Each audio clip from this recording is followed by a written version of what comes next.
آپ دیکھ رہے ہیں کہ ہم کتنے حرام کاریوں پر پھنسے ہوئے ہیں، حرام کام کرتے ہوئے جاتے ہیں، احساس تک نہیں ہوتا۔ میرے آقا نے ارشاد فرمایا کہ ماں باپ کو لوگ تکلیف دیں گے، ماں باپ کو لوگ پریشان کریں گے قرب قیامت۔ عزیزان محترم، ماں باپ کے لیے جو آج کی جو اولاد ہے، اللہ ماشاءاللہ سب کی بات نہیں کروں، لیکن زیادہ تر یہ ہے کہ محبت دلوں میں نہیں ہے۔ شادی سے پہلے تو کچھ محبت رہتی ہے، شادی کے بعد تو وہ محبت بھی نکل جاتی ہے، یہاں تک کہ کورٹ میرج کا میٹر آتا ہے نا تو اپنی ہی اولاد اپنے ماں باپ کے خلاف کھڑی ہو جاتی ہے۔ عزیزان محترم، یہ کیسا سبق ہمیں مل رہا ہے؟ عزیزان گرامی وقار، قرب قیامت قریب ہے، کوئی کسی کا نہیں ہوگا، کوئی کسی کا نہیں ہوگا، تنہا جانا ہے، یہاں سے کچھ نہیں جائے گا۔ عزیزان محترم، سکندر نے کہا تھا، سکندر بادشاہ نے جس سمے انتقال ہونے جا رہا تھا، لوگوں کو وصیت کی کہ جب میرا انتقال ہو، جب مجھے کفنایا جائے تو میرے دونوں ہاتھوں کو باہر نکال دیا جائے، میرے دونوں ہاتھوں کو باہر نکال دیا جائے۔ لوگوں نے یہ کہا تھا کہ بادشاہ ایسا کیوں کر رہے ہیں، آخرکار ہاتھوں کو باہر کیوں نکلوا رہے ہیں؟ بادشاہ نے کہا اس لیے نکلوا رہا ہوں تاکہ دنیا دیکھ لے جب سکندر اتنا بڑا بادشاہ جو قدم رکھتا تھا خزانے پر رکھتا تھا، لیکن جب اس دنیا سے جا رہا ہے تو سکندر بھی کچھ نہیں لے کر جا رہا ہے، خالی ہاتھ جا رہا ہے۔ اللہ اکبر، اللہ اکبر۔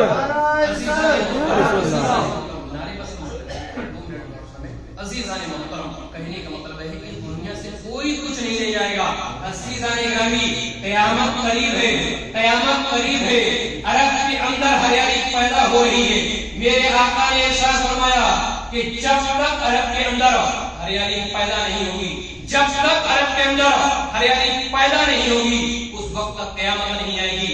جب تک عرب کے اندر نہر جاری نہیں ہوگی، قیامت نہیں آئے گی۔ عزیزان محترم، قیامت بہت قریب ہے، یہ علامتیں ظاہر ہوتی ہوئی جا رہی ہیں، یہ علامتیں ظاہر ہوتی ہوئی جا رہی ہیں۔ گرمی کا مہینہ ہے عزیزان محترم، آج یہ سورج کتنی دوری پر ہے، یہ سورج کتنی اونچائی پر ہے، لیکن جب گرمی کا مہینہ آتا ہے، جب مئی کا مہینہ آتا ہے، جب مئی کا مہینہ اس کی جب آتا ہے، جون کا مہینہ آتا ہے، جولائی کا مہینہ آتا ہے، تو اتنی زمین گرم ہو جاتی ہے، اتنی گرم ہو جاتی ہے کہ ہم اس پر پیر نہیں رکھ سکتے، اگر پیر رکھتے تو ہمارے پیر جل جاتے ہیں۔ عزیزان گرامی وقار، اے مستقبل کے امتیوں، یہ جو سورج ہے نا ابھی الٹا ہے، سیدھا سورج نہیں ہے، ابھی بھی الٹا سورج ہے، الٹا۔ تو اندازہ کرو جب اتنی دوری سے الٹا ہے، اگر اتنی دوری سے بھی اگر سیدھا کر دیا جائے تو لوگوں کو آگ لگ جائے گی، لوگ بھن جائیں گے، لوگ کوئلہ ہو جائیں گے۔ اندازہ کرو جب اتنی دوری پر وہ بھی الٹا، سیدھا نہیں ہے سورج، سیدھا نہیں ہے، وہ بھی الٹا۔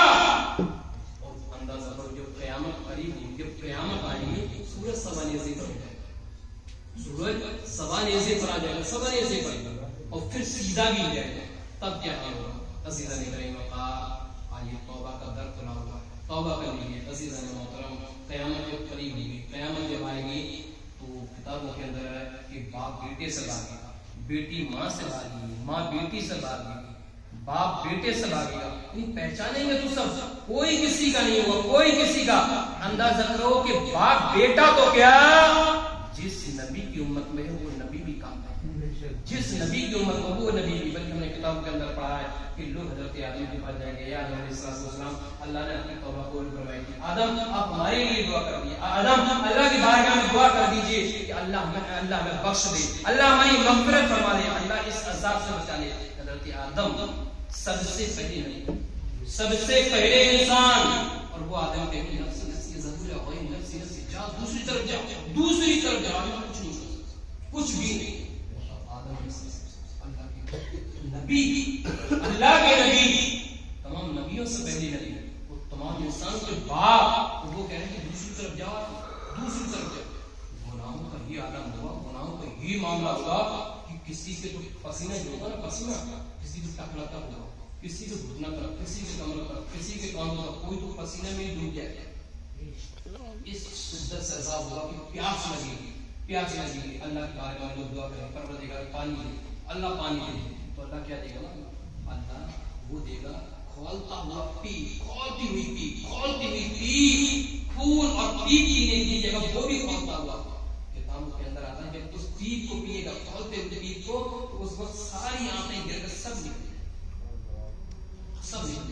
کچھ بھی نہیں بچے گا۔ عزیزان محترم، اس کے بعد حضرت آدم کے پاس جائیں گے، حضرت ابراہیم کے پاس جائیں گے۔ ابراہیم علیہ السلام، ارے ابراہیم آپ کا تو آگ بز جا گئی تھی، ابراہیم آپ کا تو آگ ٹھنڈی ہو گئی، آج اللہ کی بارگاہ میں آپ دعا کر دیں کہ اللہ تعالیٰ عذاب اٹھا لے، اللہ ہمیں بخش دے۔ ابراہیم کہیں گے نفسی نفسی ضرور دے دیا بھائی، نفسی نفسی دوسری طرف جاؤ، آج میں تمہارے لیے کچھ نہیں کر سکتا، کچھ بھی نہیں کر سکتا۔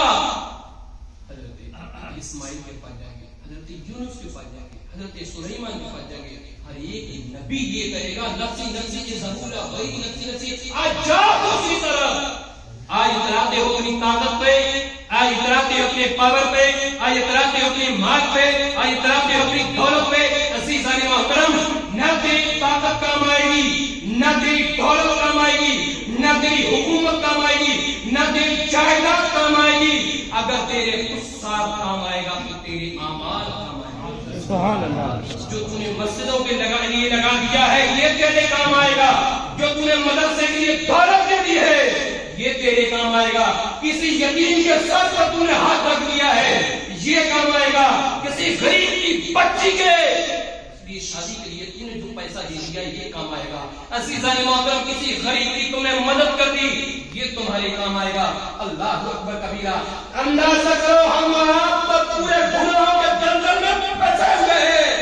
اندازہ کرو جب نبی نفسی نفسی ضرورہ بھائی نفسی نفسی کہہ رہے ہیں، جب نبی اللہ کے قہر سے نفسی نفسی کہہ رہے ہیں، نفسی نفسی کہہ رہے ہیں، اور ایک نبی کہہ رہا جاؤ، انبیاء کرام اپنے پاس سے روک نہیں رہے، جاؤ تم جاؤ یہاں سے۔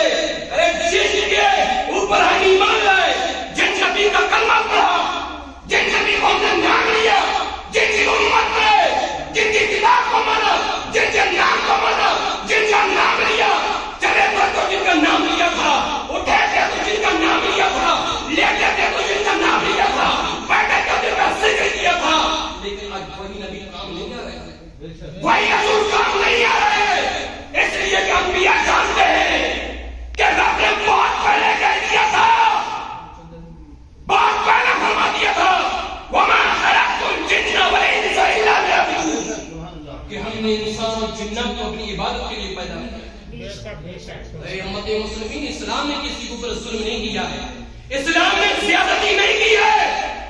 لوگ کہتے ہیں اسلام کہتا ہے عبادت کرو، اسلام کہتا ہے عبادت کرو، اسلام کہتا ہے عبادت کرو۔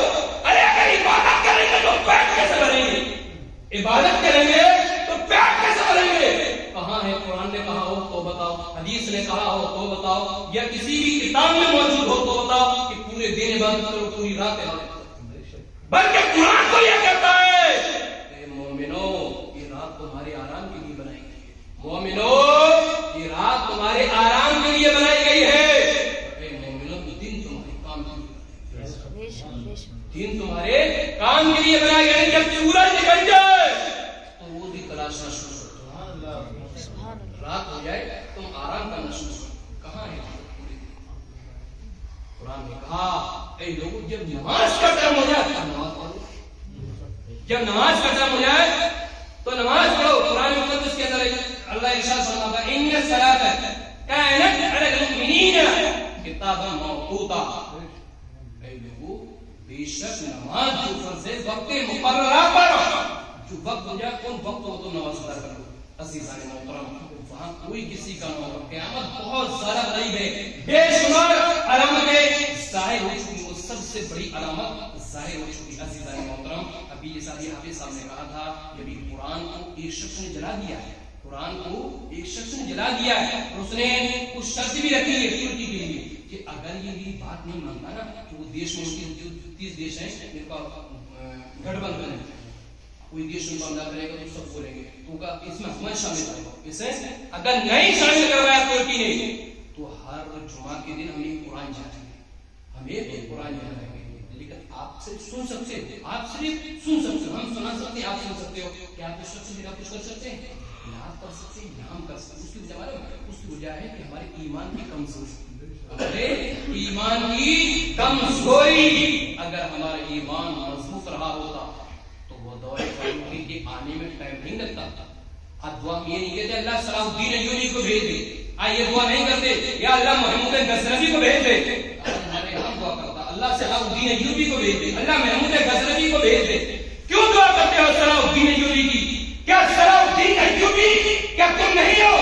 ہر وہ ایک انسان صلاح الدین ایوبی ہے جس کے دل میں اللہ کی محبت رسول کی طرف قربان ہونے کا جذبہ ہے, وہ صلاح الدین ایوبی ہے.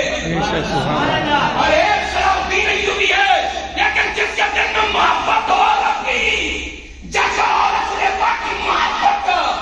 لیکن آج ہم اس ایمان سے خالی ہیں, آج وہ ایمان ہی ہمارے پاس موجود نہیں ہے. آج ہم سے برائی کروا لو, آج ہم سے غیبت کروا لو, شہر کے اندر اتنا کروا لو, ایک دوسرے کی برائی کر لو. آج عوام میں یہ حال ہو گیا, وہ حافظ کے پاس پہنچے اس کی برائی کر دی, وہ حافظ کے پاس وہ اس کی برائی کر دی. تو حافظ کیا کریں گے؟ اپنے ہی لوگ جو اپنے ہی ایمان میں گزرے. اب دنیا کس میں لگی ہے؟ اب دنیا کس میں لگی معلوم ہے؟ آج دنیا اتنی ترقی کر چکی ہے, خاص طور سے کون ڈال رہا ہے؟ یہ تمام چیزیں ہیں. اس لیے بس میں اتنا ہی کہنا چاہوں, ایمان کو مضبوط کر لو اور نماز کی پابند کرو. قرآن کے اندر کل نفس ذائقۃ الموت, آج میرے تقریر کرنے کا من نہیں, اس لیے میں نصیحتانہ تقریر کر رہا ہوں. کل نفس ذائقۃ الموت, ہر جاندار کو موت کا مزہ لیتا ہے. کب آ جائے, کس حالت میں آ جائے, کوئی بھروسہ نہیں. سر ایک صاحب گوالیا جا رہے تھے, ان کا ایکسیڈنٹ, وہ بیمار تھے ایک صاحب, ان کی عیادت کے لیے دیکھنے کے لیے کہ چلو ان کی طبیعت زیادہ خراب ہے, ان کا راستہ ایکسیڈنٹ ہو کر مر گیا. موت تو کوئی بھروسہ ہے, کبھی بھروسہ ہے. آج ہی توبہ کر لو, آج ہی نماز سے مولویوں کو کام ہے صرف نماز پڑھو. عزیز مولوی کو وہ کہتا ہے, سرکار علیہ السلام نے فرمایا قال رسول اللہ صلی اللہ علیہ وسلم بلغوا انی ولو آیا, میرے آقا ارشاد فرماتے ہیں میری باتیں دوسروں تک پہنچاؤ, اگرچہ وہ ایک ہی بات باتوں پر عمل کر لو. کوئی بھروسہ نہیں موت کا وجہ ہے, کب آ جائے. نہ تو موت یہ دیکھتی ہے کہ بچپنا کر رہے, نہ تو یہ دیکھتی ہے جوانی کر رہے, نہ بڑھپا, کوئی کچھ نہیں دیکھتا. عزیزان محترم, اور دوسری چیز یہ کہ سب سے زیادہ جو جنم کرے گی وہ ہے ہمارے ماں باپ کی نافرمانی. عزیزان محترم, ابھی مولانا شریف کے اندر ایسے کیس میرے پاس آتے ہیں, ایسے کیس آتے ہیں. اللہ کا قسم, آج اولاد نے ماں باپ کو باہر پھینک رکھا ہے, ماں باپ کو باہر پھینک رکھا ہے. وہ ایک بہو کے چکر میں لڑکے نے مطلب ماں باپ کو باہر کر دیا, باہر کر دیا, باہر بہو کے چکر میں. وہ بہو نے نکل پا دیا, وہ لڑکے نے نکال دیا. لڑکے کو وہ احساس نہیں ہوا کہ یہ تو میری ماں ہے, چھوڑ یہ باپ کو چھوڑ دیا. اس اولاد کے لیے ماں باپ نے کتنی پریشانی ہے. ماں باپ نہ تو یہ دیکھتے کہ جائز ہے ناجائز ہے. ارے اپنے ماں باپ دو ہوتے ہیں, اپنے منہ کا لقمہ سے جان جائے گی چلی جائے, لیکن اپنے منہ کا لقمہ اپنی اولاد کو کھلا دیتے. اگر کوئی گولی بھی دے گی اس کو مار مسالے کو مار دو, گولی دینے کے ماں باپ کے اندر دو محبت ہوتی ہے, اولاد کو کریں گے اپنے اوپر چلی جائے گی. لیکن آج باہر نکالا ہوا ہے. عزیزان محترم, اس کو یاد رکھیے. اور غریب نواز رحمۃ اللہ تعالی کا بڑا مقام ہے. ان غریب نواز کی پوری زندگی کا عالم یہ تھا کہ اپنی زندگی کو اللہ کی رضا کے لیے وقف کر دیا. ابھی عامر بھائی نے کہا تھا کہ جس کا جو محبت کرنے والا ہو, ہیرو سے محبت کرے گا ہیرو کی طرح, رسول پاک سے محبت کرے گا تو انہوں نے داڑھی بھی رکھی, اچھا کام بھی کیا. عزیزان محترم, آقا کریم صلی اللہ علیہ وسلم کا ہم نعرہ بلند کرتے ہیں کہ آقا کا دامن نہیں چھوڑیں گے, آقا کا دامن نہیں چھوڑیں گے. پکڑا کہاں ہے؟ میرے آقا نے ارشاد فرمایا قال رسول اللہ صلی اللہ علیہ وسلم جو قیلت رکوعین فی الصلاۃ, میرے آقا ارشاد فرماتے ہیں کہ نماز میرے آنکھوں کی ٹھنڈک بنائے گی. نماز میرے آنکھوں کی ٹھنڈک بنائے گی. کیا مطلب یہ ہے؟ اگر کوئی بندہ نماز پڑھے گا تو حضور کی آنکھیں ٹھنڈی ہوں گی, نہیں, وہ مطلب نہیں ہے. مطلب یہ ہے کہ جب کوئی امتی نماز پڑھتا ہے, میرے آقا ارشاد فرماتے ہیں مجھے انتہائی درجے کی خوشی حاصل ہوتی ہے, مجھے خوشی حاصل ہوتی ہے. میرے آقا ارشاد فرماتے ہیں مجھے خوشی حاصل ہوتی ہے. عزیزان محترم, آج اسلام جو ٹارگٹ ہے, قرآن آقا کریم صلی اللہ علیہ وسلم فرماتے ہیں قال رسول اللہ صلی اللہ علیہ وسلم الصلاۃ عماد الدین من اقامها فقد اقام الدین ومن تركها فقد هدم الدین. آقا ارشاد فرماتے ہیں جس نے نماز کو قائم رکھا, نماز پڑھا, نماز کو قائم رکھا, وہ سمجھیے اس نے دین کو قائم رکھا. اور جس نے نماز کو چھوڑ دیا اس نے تو دین ہی برباد کر دیا, اس نے دین برباد کر دیا.